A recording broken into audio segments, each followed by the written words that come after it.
Welcome to a less than 10 special showcase where we like to go more in depth about a specific team that's been really standing out. And just like our usual format, we like to crunch it down into a video less than 10 minutes for you to enjoy. That being said, my name's Balthier, and now let's take a closer look at Mualani and Nahida Burnvape.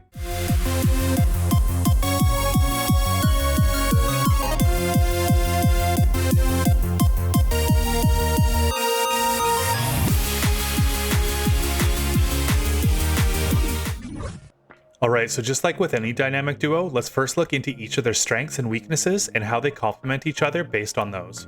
Starting with Mualani, her strength lies in her high capability of triggering a forward vape reaction, which in return doubles the damage of the initial hit. And since Mualani front loads all of her damage into a few very large hits, her numbers can get insane. As for her weaknesses, it lies in the same scenario. If you don't land a vaporize, it quite literally halves your full damage potential, meaning you need a way to consistently land vaporize to limit any plunges in your DPS windows. Looking at Nahida now, she has far too many strengths to talk about here, but one that's more on topic would be her insane capability to maintain a burning aura on the enemy. Since the way her Trikarma purification works, as long as you aren't applying Hydro too frequently, when you trigger vaporize, it will remove the burning reaction and trigger Trikarma purification. And in return, that very same Trikarma will reapply the Dendro aura. So with enough Pyro application and slowing down our Hydro application, burning will stay locked in, and luckily for us, Mualani has very slow application but very large damaging numbers.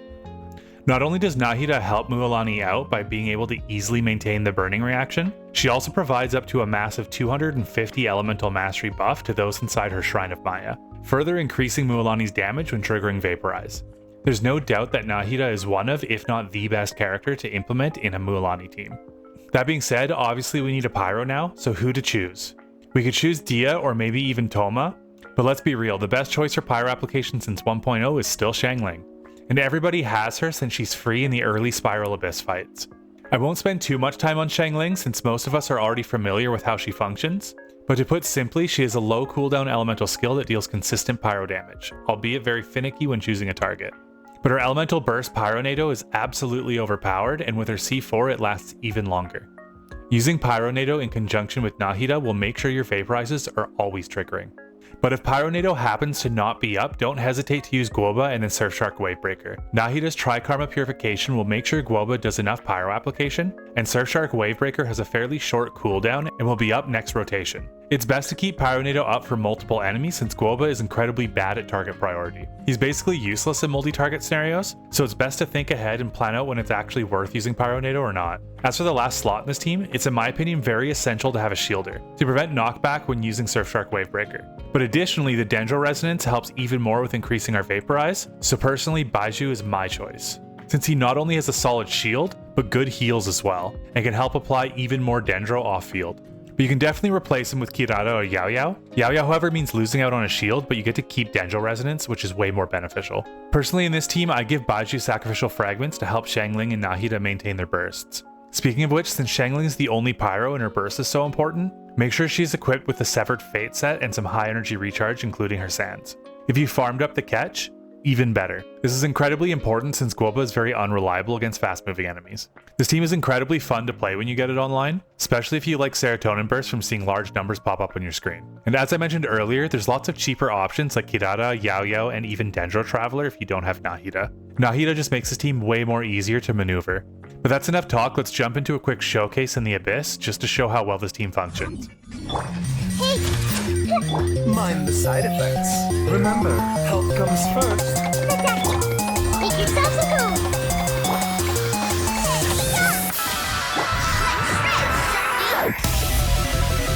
Carbon wave.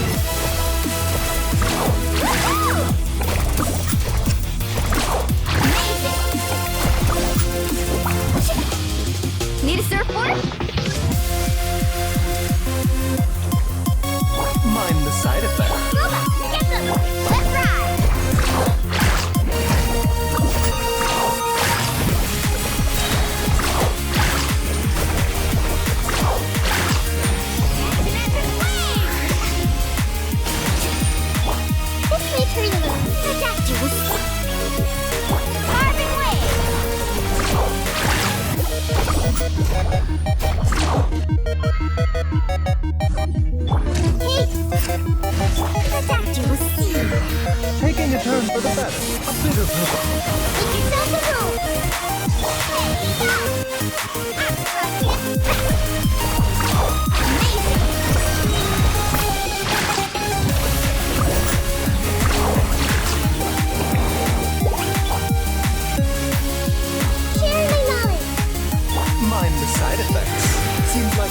efficiency. Protect you. Nice and spicy. Eat this. Let's shred it, Sharky. Carving wave. Surf's up.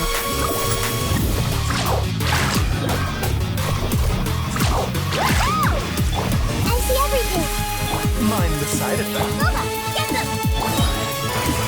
The temple of wisdom. Remember, health comes first. A bit of luck.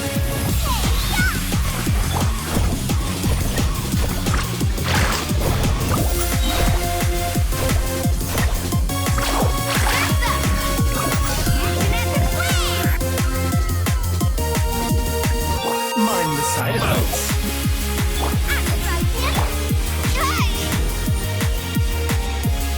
Let's ride! The very Amazing! You wanna hold hands? Sharing my knowledge. Protect you, senior. remember. Hey! Nice and spicy! Carving wave!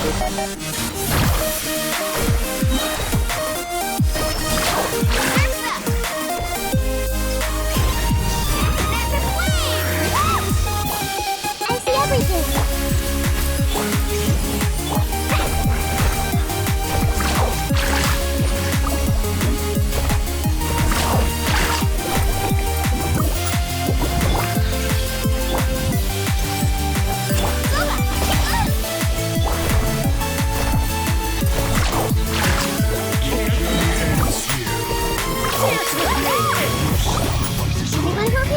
Make yourselves at home. Taking a turn for the better. I see everything. You're toast. Check this out. Chill out. Not done yet. And there it is, an in-depth showcase for Mualani and Nahida Burnvape, displaying how powerful it is all wrapped up in less than 10. If you enjoyed this showcase, please remember to hit that like button and to throw pufferfish at the subscribe button while it's perpetually on fire. And if you haven't checked them out yet, I have an in-depth less than 10 character guide for both Mualani and Nahida for you to click on in the top left and right of your screen.